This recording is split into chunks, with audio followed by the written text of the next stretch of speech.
one of the traditions of Christmas is gifts. Now, as children, that is what Christmas is really about. And I know during children's time or during Sunday school, kids know enough to say that Christmas is really about Jesus. It's really about God coming to earth.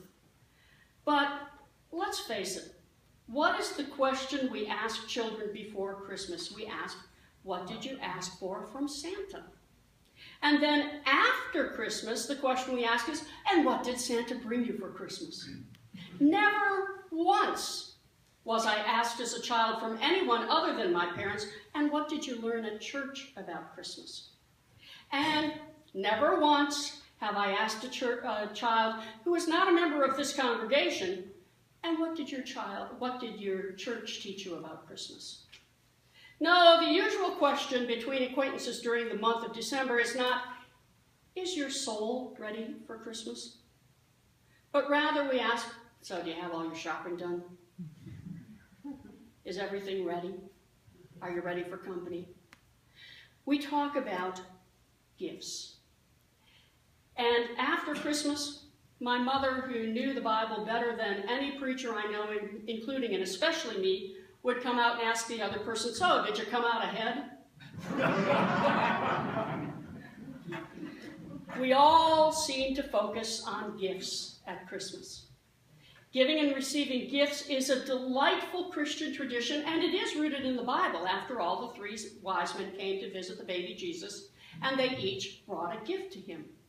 And when we talk about Jesus, we talk about God giving us the gift of Jesus. The idea of exchanging gifts really caught on during the Industrial Revolution in the 19th century, when people finally had enough discretionary income, enough time, and the factories had put out enough products on the shelves that people could actually buy gifts for one another. It's no coincidence that in the 19th century, in the Victorian era, when there were gifts, when there was stuff on the shelves, when there was discretionary income, when there was time, that childhood became a distinct and valued stage of life. So let's put it together. Christmas, gifts, and children created a wonderful synergy that grew into our beliefs about Christmas and gifts today. Now, getting gifts seems really easy when we're young, doesn't it? People ask us what we want. And if we're lucky, somebody actually buys what we said we wanted.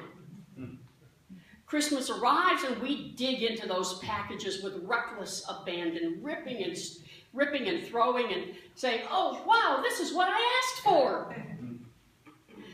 Now, at some point, however, we reach the age when being asked what we want for Christmas becomes harder and harder to answer.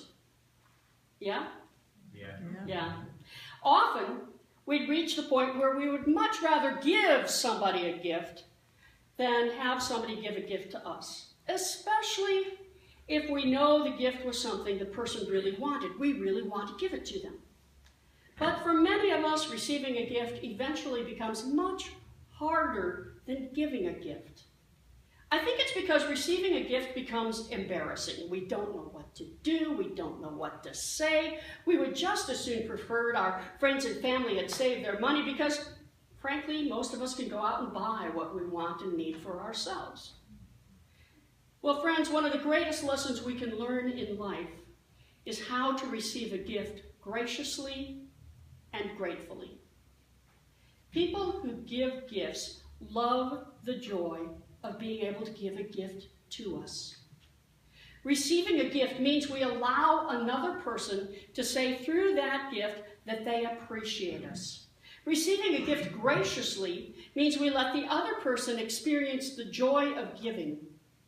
Receiving a gift graciously means accepting another's kindness, even when we're not really sure we deserve that kindness. The hardest gift to receive is the gift we really need, but could not provide for ourselves. The hardest gift we receive is the gift we really need, but we could not provide it for ourselves. Sometimes we need the gift because we simply cannot afford what we really need. Sometimes it's hard because we don't think we deserve that wonderful gift. But receiving a gift we really need, a gift we cannot possibly provide for ourselves, requires humility. The ability to admit that we need help. That this is something we cannot do by ourselves. This is something we cannot provide for ourselves. Well, God gave us something that we simply could not provide for ourselves. God gave us the gift of Jesus. God came to live with us in flesh and blood to give us the gift of forgiveness, new life, and second chances. God sent Jesus into this world so that we could finally experience peace within ourselves, so that maybe one day we'd stand a chance of having peace between us.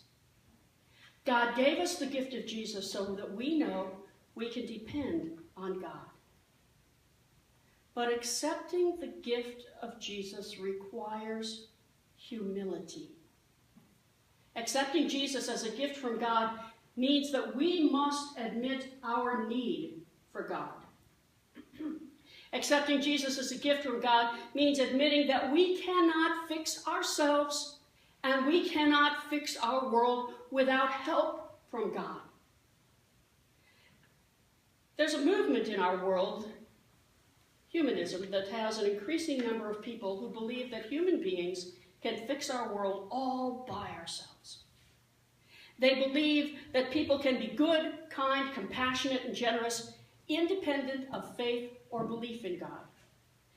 Those are people who say that humans can choose, always make the right choices without having God or faith involved. These are people who embrace Christian values without embracing Christian faith. There are some who say faith in God is evil because it doesn't require us to live up to our full potential as human beings. I suspect that there are people who are not willing to exercise the humility required to admit how much we need the gift from God known as Jesus. Perhaps there are people who do not want to admit that we need forgiveness, we need second chances, we need new life, and we need the kind of peace that comes with admitting our need for Jesus in our lives. There are people who do not want to admit that Jesus' teachings, his death, and his resurrection are gifts from God, gifts that we all need if we ever want our lives and our world to be filled with the peace of God that passes human understanding.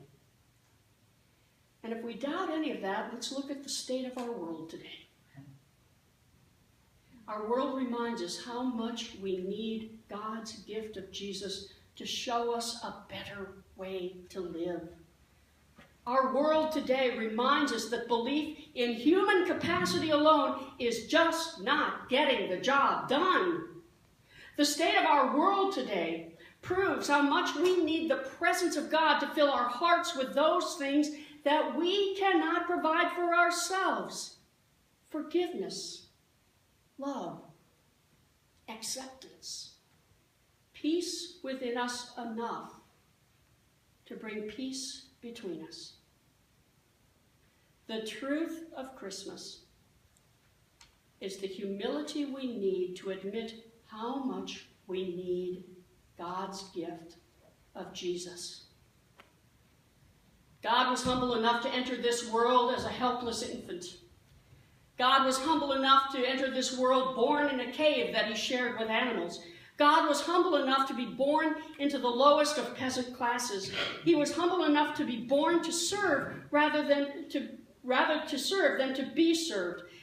And friends, I hope, I pray, that we can find humility enough to accept that gift from God that we cannot provide for ourselves. The gift of forgiveness, new life, and peace that comes from following Jesus. Because Jesus is the gift from God that we all need the most. I I hope we can find the humility to accept that wonderful gift from God.